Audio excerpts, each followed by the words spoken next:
Hello guys, welcome back again. And also today, yung ating i-share sa inyo ay yung mga bagay na mga palatandaan na kung saan nakapropesiya na yun talaga ang mangyayari. Alam nyo guys, tayo naman kasi na maka-Diyos o naniniwala sa Diyos at ang nakasaad sa Bible, ang mga propesiya ng Bible ay talaga namang totoo. Totoo guys ang propesiya ng mga Bible. Kung ano nakasulat sa Bible, totoo ho yun. Pero alam nyo ba guys na napakahirap unawain, napakahirap intindihin ang mga nakasulat sa Bible, lalo pa pag baguhan ka lang magbasa. Alam nyo ba guys na napakahirap intindihin. Ngunit pag ang Espiritu ng Diyos nasa sayo, kasama mo ang Diyos, ang Holy Spirit na nalaytay sa puso mo, alam nyo ba guys, hindi mahirap basahin ang Bible. Hindi mahirap unawain ang mga nilalaman nito. Hindi mahirap intindihin at unawain. Talagang pumapasok sa puso at isip mo na talagang yun ang mga mangyayari. At kusa dumarating sa vision mo, sa puso mo, sa isip mo, ang mga pangyayari at ang dapat gagawin. I-try nyo yan guys. Kahit ako noon guys, alam nyo ba na sabi ko nga, nang sinabihan ako ng tiyuin ko, nung may sakit ako, magbasa ka ng Bible, basahin mo yung Bible, yung, na video ko ata yun, yung sa, kay Apostol Juan ka. So doon ako guys nang basa, sinabi ko sa tiyuin ko, tiyoy, matagal na itong Bible na ito sa mga kamay ko, almost 15 years na ito, hindi ko ito binabasa kasi hindi ko naunawaan at naintindihan, lalo pa pag wala akong panahon. Tama kayo guys, pag bumasa ka ng Bible na panandalian lamang, wala ka hoong maintindihan, hindi mo maintindihan, ang guguluho, lalo lang gugulo yung isip mo.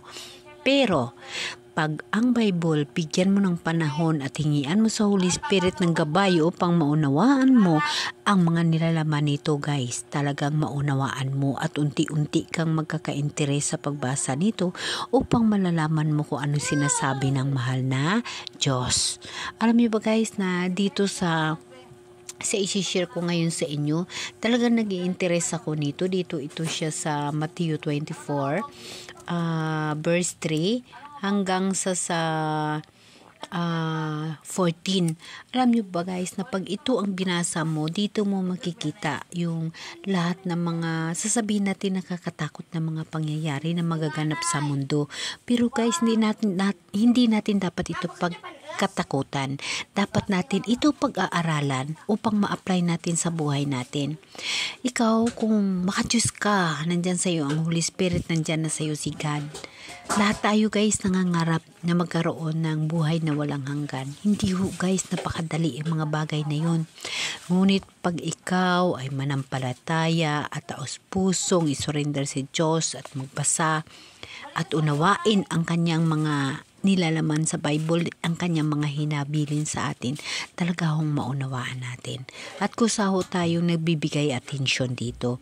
Alam niyo ba guys na ang mga bagay sa mundo ay magugunaw, mawawala yun. Ang Diyos talagang babalik at maghatol sa atin. Ganun na nga guys, sa bilang tao, nagtatanong sila, kailan babalik ang Diyos? Kailan babalik ang Diyos? Ang mga kwento, kailan babalik ang Diyos? Diba? Pag yun, ang mga lahat na yun, pag hindi maunawaan, lahat tayo blanco, hindi natin alam, maniniwala na lang tayo, babalik si God dahil sasakay siya sa ulap, ganito siya, kasama ng mga trompeta. Yes guys, totoo yun. Pero yun na yung last na pagdating niya na huhukom siya sa atin.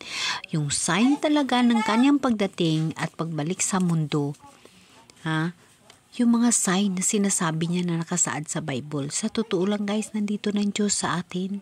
Kasama natin ang Diyos, ang Espiritu ng Diyos. Kasama ho natin ang mahal na Diyos guys. Ito ho yung kanyang mga hinabili na dapat natin unawain kasama ang gabay ng kanyang Espiritu Santo. Nakalagay ho dito ang mga kahirapan sa pag-uusig sa darating. Ito yung Matthew 24 verse 3. Nasa bundok ng mga olibo si Jesus. Samantalang siya'y nakaupo noon, palihim siyang tinanong ng kanyang mga alagad, kailan po ba mangyayari ang mga bagay na ito, no? Mga alagad niya nagtanong sa kanya, ito ay propesya, guys. No? Ano po ang magiging palatandaan ng inyong muling pagpaparito at ng katapusan ng mundo? Tinanong siya. Sinagot ni Jesus, mag-ingat kayo na huwag kayong mailigaw ni numan sapagkat maraming paparito sa akin pangalan at magsasabi, ako ang Mesiyas. Isa ho yun, guys, sa aking na-experiensyahan, sa aking talagang na-experiensyahan, ito lang. Maka-Diyos ho ako, guys. Nakilala ko ang mahal na Diyos, kasama ko ang kanyang Holy Spirit. Nabubuhay ako na kasama siya. Pero sa paglinlang na nabanggit, lahat tayo malilinlang. Dahil may nagpropaganda na ang pagbalik ng mahal na Diyos ay magpakatao muli. At babalik sa nakasakay sa alapaap. Dalawang pahayag. Kahit ako mismo, guys, nasabi ko yan noong ako'y kasulukuyan na naniniwala. Ngunit sabi ko sa sarili ko, parang mali, parang hindi tama. Kasi pumunta na si Jesus Christ, nandito na siya, namatay na siya. Iniwan niya na ngayong Holy Spirit sa atin, di ba? So, yung parating na sa alapaap siya nakasakay is yes, it's true. Talagang mangyayari ho yun. Ngunit yung mga sign, mga sinyalis ng palapit na siya magdating, nandyan na rin. Yung mga lindol, nakasaad, nakapropesiya ho yun. Mga lindol, gera, bansa sa bansa, nakasado yan, propesiya ho yan. Pero marami nagtatanong, kailan daw darating ang Diyos? Ang Diyos nandyan na. Ang Espiritu ng Diyos nasa sayo. Ang Espiritu ng Diyos nandito na sa atin. Iniwan ni Kristo ang kanyang Espiritu sa atin. Kaya nandito sa atin ang Espiritu. Alam niyo ba, guys, uulitin ko, kung ikaw ay mga Diyos, humingi ka na ba kay Jesus? Humingi ka ba ng mga bagay na ikaw ay pinagbigyan? Now, di ba binigay sa'yo yon? Nakita mo ba si Jesus sa harap mo na bumigay niyan? Hindi. Kasi si Jesus ay namatay na.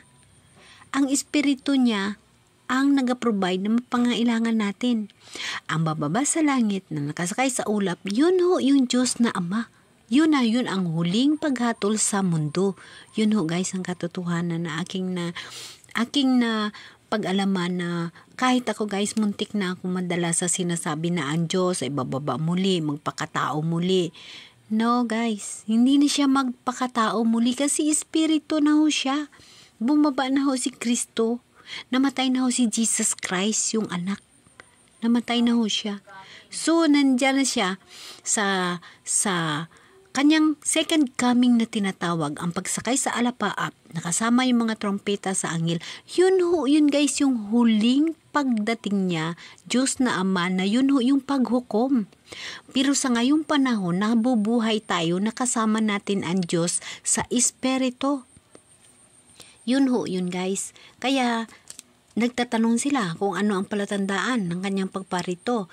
Yun na nga, guys. Yun na nga sinasabi niya na maraming magpaparito na maglinlang sa atin. Isa ho yun sa muntik na nga ako, guys, malinlang, dahil umaasa ako na darating siya, na magpakatao siya muli. Kasi laging nababanggit sa kasulatan, sa mga propesiya, na magpakatao siya muli. And then nababanggit din na bababa siya na sasakay sa alapaap. So kung ikaw na hindi nagbabasa at hindi mo naunawaan yung Bible, maniniwala ka na siya ay magpakatao muli. No, guys, hindi na ho siya magpakatao muli. Nabubuhay tayo sa panahon ngayon na siya ay Espiritu na lamang. Ang pagbabalik niya ho ng Diyos na Ama, yung pagsakay sa alapaap, totoo ho yun, darating ho yun. Pero yun na yung paghuling hukom sa atin. So, dapat natin yung pag-aaralan at dapat natin paghandaan ang pagsalubong sa Kanya. So, ang mga kalamidad nandyan na, yung mga sign niya nandyan na, dumarating na yung mga sign ng pagwawakas ng mundo. Nandyan na ho, guys. So, kailangan na natin paghandaan ang Kanyang pagdating. Hindi natin ho alam yun kung kailan ang pagdating niya. Ang pagdating niya ay parang kidlat lang yan. Kasi siya ay Espiritu. Siya ay Espiritu. So, pagdating niya, yun yung Diyos naman, nasasakay sa alapaap